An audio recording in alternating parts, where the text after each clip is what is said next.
विज्ञान राष्ट्रिय प्रतिष्ठान वीर अस्पतालको कुलपति, यहाँ उपस्थित सबैलाई स्वागत गर्दछु। आजको यो सानो समारोह हामीले आयोजन गरेका छौं, त्यसको बारेमा म संक्षिप्त जानकारी दिन चाहेको। यहाँहरूलाई थाहा छ होला कि अहिले कोभिडको विश्वव्यापी महामारीको चपेटमा हाम्रो नेपाल पनि बडो नराम्रोसँग अहिले ग्रसित छ र काठमाडौँ समेतमा हामीले बिरामीहरूलाई जुन किसिमले र जति संख्यामा उपचार पुर्याउनु पर्ने थियो त्यो सकिराखेका छैनौं।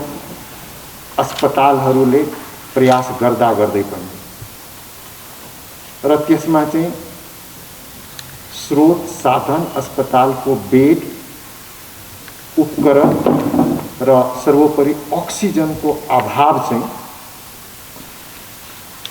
यसका केही प्रमुख कारणहरू हुन्, जुन कारणले गर्दा हामीले अपेक्षित रूपमा कोभिडका बिरामीहरूलाई चाहेको जस्तो सेवा दिन सकिराखेको छैन र संख्यागत हिसाबले पनि सबै पेशेन्टलाई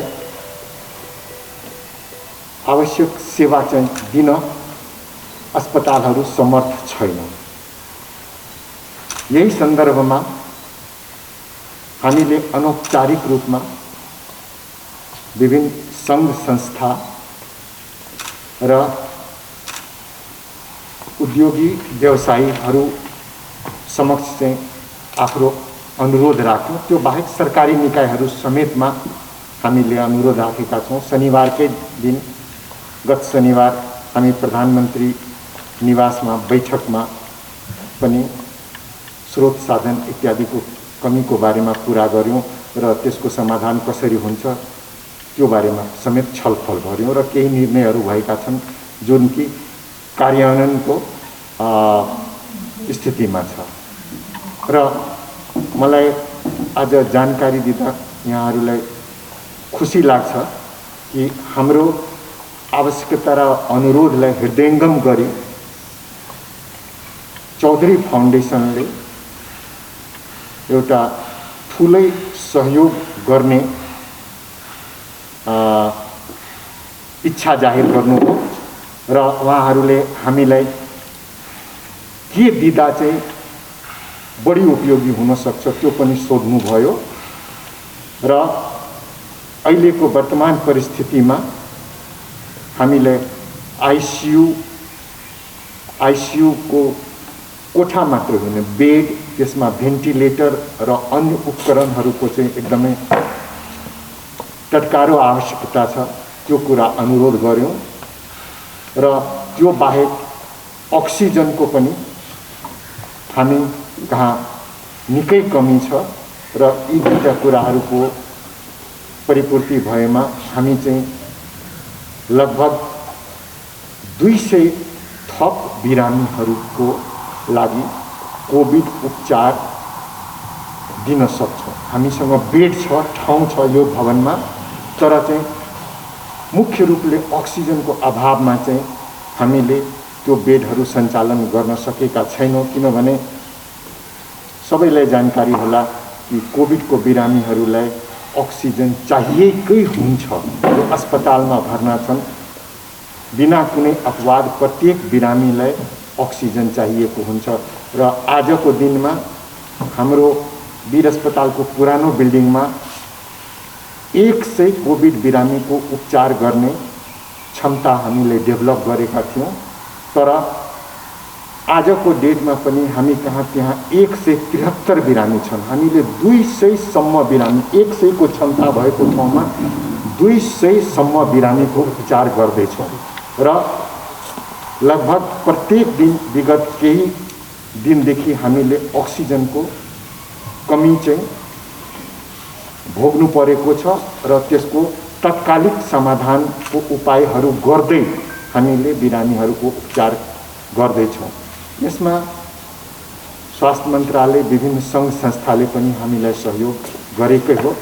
तर आजको यो विशेष अवसर हो जसमा कि एकदम एउटा ठुलो सहयोगको वाचा गर्दै चौधरी फाउन्डेसन अगाडि आएको छ र चौधरी फाउन्डेसनबाट हामीले यस भवनमा 18वटा आइसियु बेड सञ्चालन गर्नको लागि जे जति सामग्री चाहिन्छ त्यो सबै दिन चौधरी फाउन्डेसन चाहिँ तयार छ र आज हामी त्यसैको लागि यो सम्झौता पत्र मेमोरेन्डम अफ अन्डरस्ट्यान्डिङमा चाहिँ सही गर्न गइराखेका छौँ। त्यसै गरी चौधरी ग्रुपसँगै सम्बन्धित नेबिल बैंक अगाडि आयो एउटा चाहिँ अक्सिजन प्लान्ट यो भवनको लागि स्थापित गर्न र चाहिँ अक्सिजन प्लान्टको लागि हामी प्रयास गर्दाखेरि छिटो छरितो रूपमा केही हप्ताभित्रै अक्सिजन प्लान्ट जडान गरेर अक्सिजन उत्पादन गर्न सक्ने हामीले कुनै पनि व्यक्ति अथवा कि इक्विपमेन्ट सप्लायर अक्सिजन प्लान्ट ल्याउने नेपालमा बेच्ने उनीहरूसँग सम्पर्क गर्दा कुनै पनि फर्मले केही हप्ताभित्र अक्सिजन प्लान्ट जडान गरेर चालू गर्न सक्ने चाहिँ प्रतिबद्धता देखाउन सकेन। केही महिना लाग्छ। त्यो कुरा त्यो शर्तको आधारमा हामीले अक्सिजन प्लान्ट लिने भएमा चाहिँ दिनको लागि चाहिँ कुरा गर्न तयार भयो। तर खुसीको कुरो के हो भने कि नेबिल बैंकले अलरेडी थाहा पाएअनुसार अर्डर गरिसकेर केही दिनभित्रै अक्सिजन प्लान्ट चाहिँ काठमाडौँ आइपुग्छ र केही हप्ताभित्रै हामी छिटो छरितो रूपमा अक्सिजन प्लान्ट चाहिँ यहाँ जडान गरेर हामी चाहिँ एक्ज्याक्ट सङ्ख्या त म अहिले भन्न सक्दिनँ। त्यो प्लान्टको क्यापेसिटी जति छ कति उत्पादन हुन्छ त्यसको आधारमा चाहिँ हामीले यहाँ कोभिडको बिरामी यो भवनमा भर्ना गरेर तिनीहरूको उपचार सुरु गर्छौँ र चाहिँ अक्सिजन र आइसियुको व्यवस्था भएको खण्डमा यो दुईटा कुराहरू चाहिँ कोभिडको बिरामीहरूको उपचारमा अत्यन्तै महत्त्वपूर्ण प्रायोरिटी अर्डरमा राख्ने हो। नम्बर 1 नम्बर 2 र त्यसपछि औषधिको कुरा आउँछ र स्वास्थ्यकर्मी त अफकोर्स हामी कहाँ छन् र थप केही स्वास्थ्यकर्मीहरू लिनुपर्ने आवश्यकता छ जसको लागि स्वास्थ्य मन्त्रालयले हामीलाई स्वीकृति दिइसकेको छ। राष्ट्रिय प्रतिष्ठान वीर अस्पताल चौधरी फाउन्डेसन उहाँहरू यो कठिन समयमा अगाडि आएर देश बहालको घरमा बस्नेहरूलाई चाहिँ निकै कठिनाई भोग्नु परेको छ। यी सब स्थितिमा यदि समाजका केही अङ्गहरू चाहिँ आएर हामीलाई साथ दिन्छ भने त्यो पक्कै पनि स्वास्थ्यकर्मीको हौसला बढ्छ र अझ राम्ररी काम गर्ने चाहिँ एउटा प्रेरणा आउँछ र यी सबै कुरामा सघाउनको लागि चौधरी फाउन्डेसन नेबिल बैंक प्रति हामी आभार व्यक्त गर्दै मेरो 2 शब्दहरू यहीँ टुङ्ग्याउँछु। धन्यवाद। 20-25 वर्षदेखि हाम्रो एजुकेसन होस्, हेल्थ होस्, इम्प्याक्ट इन्भेस्टमेन्ट होस्, अन्य धेरैवटा सेक्टर्सहरूमा हामीले हाम्रो फाउन्डेसनको फोकस भएको छ। तर हाम्रो 6 वर्ष अगाडिको नेपालको भूकम्पपछि चाहिँ हाम्रो फाउन्डेसनको प्राइम रेस्पोन्सिबिलिटी भनेकै डिजास्टर रेस्पोन्स हो। त्यही बेला भूकम्पको बेलामा जब हाम्रो अर्गनाइजेसन पार्टनर्सको नेपालको हाम्रो जो नेटवर्क थियो, जो इन्फ्रास्ट्रक्चर थियो, जो टिम थियो, त्यसलाई लेभरेज गरेर हामीले के खालको टाइमली रेस्पोन्स गर्न सक्यो। हामीलाई लाग्यो कि डिजास्टर रेस्पोन्स हाम्रो फाउन्डेसनको one of the strongest pillars हुनुपर्छ। त्यस्तै गरी भूकम्पपछि हाम्रो देशमा वर्षै नै बाढी पनि आउँछ, त्यसमा पनि हाम्रो फाउन्डेसन अगाडि बढिरहन्छ। अनि पेन्डेमिकको कुरा त तपाईँले बुझेकै छ। 1 वर्ष अगाडि फेब्रुअरी मार्चमा नै हाम्रो फाउन्डेसनले